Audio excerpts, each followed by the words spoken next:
الحمد للہ وحدہ والصلاة والسلام علی من لا نبی بعدہ اما بعد۔ فعل ماضی کی اقسام ہم پڑھ رہے تھے، ان میں سے پہلی قسم ہم نے پڑھ لی ہے، وہ تھی ماضی مطلق۔ ماضی مطلق یعنی وہ فعل ماضی جس میں گزرا ہوا زمانہ پایا جائے لیکن اس میں قریب یا بعید کا لحاظ نہیں ہوتا۔ ایک مطلق بات ہوتی ہے کہ یہ کام ماضی میں ہو چکا ہے۔ پھر فعل ماضی مطلق کی چار قسمیں تھیں: ماضی مطلق، مثبت معروف، مثبت مجہول، منفی معروف، منفی مجہول۔ ان سب کی وضاحت ہو چکی ہے۔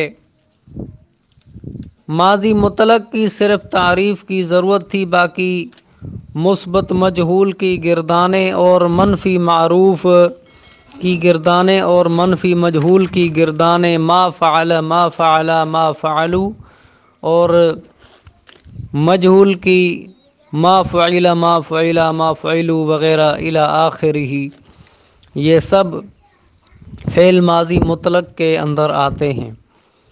اب جو بقیہ اقسام ہیں فعل ماضی کی وہ بیان کرنا چاہتے ہیں۔ ماضی کی دوسری قسم وہ ہے ماضی قریب۔ ماضی قریب وہ فعل ماضی ہے جس میں قریب کا گزرا ہوا زمانہ پایا جائے، جس میں جیسے قد نصر، اس نے مدد کی ہے، اس نے مدد کی ہے یعنی ابھی قریب زمانے میں ہی کی ہے۔ ماضی مطلق میں قریب یا بعید کا لحاظ نہیں تھا۔ اب ماضی قریب، اس نام سے ہی پتہ لگ رہا ہے، پتہ چل رہا ہے کہ ماضی قریب کا مطلب کیا ہے، یعنی قریب کا زمانہ ہو، ماضی ہو لیکن قریب ہو۔ اس کے بنانے کا طریقہ کیا ہے؟ ماضی مطلق کے شروع میں قد لگا دینے سے ماضی قریب بن جاتی ہے۔ جو ماضی مطلق تھی، مثلا سمع، سمع، سمعوا وغیرہ، یہ سمع اس نے سنا، یہ ماضی مطلق ہے۔ اب اس ماضی مطلق کے شروع میں صرف قد کا لفظ بڑھائیں گے، حرف قد، اس کا لفظ بڑھائیں گے۔ لفظوں میں کوئی تبدیلی نہیں ہوتی، یہ قد جو ہے یہ لفظوں میں کوئی تبدیلی نہیں کرتا، صرف معنی میں تبدیلی ہوگی، وہ قریب کا معنی ہوگا۔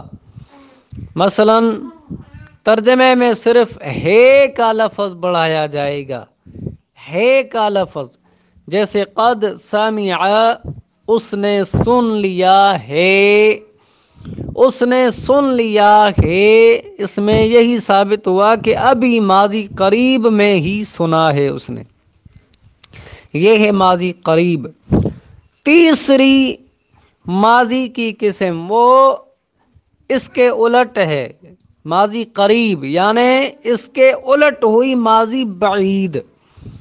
وہ فعل ماضی ہے جس میں دور کا گزرا ہوا زمانہ پایا جائے، دور کا گزرا ہوا زمانہ، جیسے کان نصارا، اس نے مدد کی تھی، یعنی پہلے طویل عرصہ ہو چکا ہے، ماضی بعید ہے، دور کی ماضی ہے، پہلے کافی عرصہ پہلے اس نے مدد کی تھی۔ ماضی بعید بنانے کا طریقہ، ماضی مطلق کے شروع میں کان، لفظ کان لگا دینے سے ماضی بعید بن جاتی ہے، یعنی نصارا، اس نے مدد کی، یہ ماضی مطلق ہے۔ اب اس میں صرف کان بڑھائیں گے، کان جو فعل ناقص ہے وہ بڑھائیں گے، تو کان نصارا، اس نے مدد کی تھی، تو یہ بات ہو جائے گی کان نصارا، اس نے مدد کی تھی، یہ ماضی بعید ہے۔ اب نوٹ، ماضی کے صیغوں کے ساتھ کانا کا صیغہ بھی بدلتا رہتا ہے اور ترجمہ میں تھا کا لفظ آتا ہے، یعنی کانا نصارا، کانا نصارا، کانو نصارو، جیسے ہی ماضی کا صیغہ بدلتا رہے گا اسی طرح کانا کا بھی صیغہ بدلتا رہے گا، کانا کانا کانو، کانا نصرا، کانا نصرا، کانو نصرو، ایسے کانا کا لفظ بھی بدلتا رہے گا۔ یہ تھی ماضی بعید۔ چوتھی قسم ہے ماضی استمراری۔ وہ فعل ماضی ہے جس میں گزرے ہوئے زمانے میں مسلسل کسی کام کا کرنا یا ہونا معلوم ہو، جیسے کانا ینصرو، کانا ینصرو، وہ ہمیشہ مدد کرتا تھا۔ ماضی استمراری جس میں کسی کام کا مسلسل ہونا ہے کہ یہ ماضی میں یہ کام ہوتا آ رہا ہے، مسلسل ہمیشہ ہوتا آ رہا ہے، یہ ہوتا ہے ماضی استمراری۔ جیسے کانا ینصر، وہ ہمیشہ مدد کرتا تھا، یعنی اس کی مدد میں تسلسل قائم رہا ہے۔ اس کے بنانے کا طریقہ، مضارع کے شروع میں کانا لگا دینے سے ماضی استمراری بن جاتی ہے۔ یہ مضارع کے شروع میں کانا لگانے سے ماضی استمراری بنتی ہے۔ مضارع کے صیغوں کے ساتھ ساتھ کانا کا صیغہ بھی بدلتا رہتا ہے، کانا کا صیغہ بھی بدلتا رہے گا، جیسے کانا ینصر، کانا ینصرانی، کانو ینصرون، یہ ہوتی ہے ماضی استمراری۔ فائدہ، جس طرح فعل ماضی کے شروع میں کانا لگا دینے سے وہ زمانہ ماضی پر دلالت کرتا ہے، اسی طرح مضارع کے شروع میں لم، لما اور از آنے سے بھی یہ زمانہ ماضی پر دلالت کرتا ہے۔ جس طرح فعل مضارع کے شروع میں کانا لگا دینے سے وہ زمانہ ماضی پر دلالت کرتا ہے، اسی طرح مضارع کے شروع میں لم اور لما یعنی جو تبدیلی کانا معنوی کرتا ہے، اسی طرح یہ جو لم، لما اور اذ ہے یہ بھی اسی طرح ہی زمانہ ماضی پر دلالت کرتے ہیں۔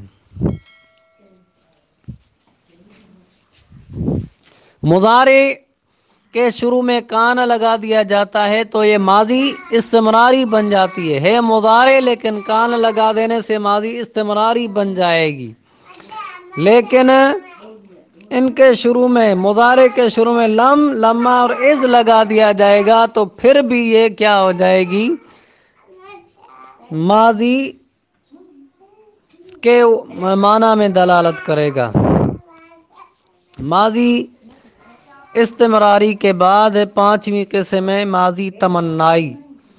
ماضی تمنائی وہ فعل ماضی ہے جس میں گزرے ہوئے زمانے میں کسی کام کے کرنے یا ہونے کی امید پائی جائے، یعنی امید کی جائے کہ یہ کام زمانہ ماضی میں ہوا ہے، ہونے کی امید ہو، جیسے لیت ما نصرا، کاش کہ وہ ایک مرد مدد کرتا۔ اب اس میں امید ہے کہ کاش کہ وہ ایک مرد مدد کرتا، یہ امید پائی جا رہی۔ بنانے کا طریقہ، ماضی مطلق کے شروع میں لیت ما لگا دینے سے ماضی تمنائی بن جاتی ہے، جیسے لیت ما سمع، کاش کہ وہ ایک مرد سنتا۔ آگے چھٹی اور آخری قسم ہے ماضی کی ماضی احتمالی۔ وہ فعل ماضی ہے جس میں گزرے ہوئے زمانے میں کسی کام کے کرنے یا ہونے کو شک کے ساتھ بیان کیا جائے، یعنی شک ہو کہ یہ کام شاید ہو یا ہو، یعنی کوئی پکی بات نہیں ہوتی، شک ہوتا ہے، جیسے لعل ما سمع، شاید اس نے سنا ہو، تو شاید اس نے سنا ہو یہ ایک شک ہے۔ بنانے کا طریقہ، ماضی مطلق کے شروع میں لعل ما لگا دینے سے ماضی احتمالی بن جاتی ہے، جیسے لعلما منع، شاید اس نے روکا ہو، یہ ماضی احتمالی ہے، صرف لعلما لگائیں گے ماضی مطلق کے شروع میں۔ یہ تھی ماضی کی اقسام: ماضی مطلق، ماضی قریب، ماضی بعید، ماضی استمراری، ماضی تمنائی، ماضی احتمالی۔ یہ فعل ماضی کی 6 اقسام ہم نے الحمدللہ اپنے اختتام پر پہنچائی ہیں۔ طلباء ان سب کو یاد رکھیں اور عبارت حل کرتے وقت ان تمام اقسام کو ملحوظ خاطر رکھا کریں، اور صیغہ حل کرنے میں بھی اور ترجمہ کرنے میں بھی ان ساری اقسام کو سامنے رکھا کریں۔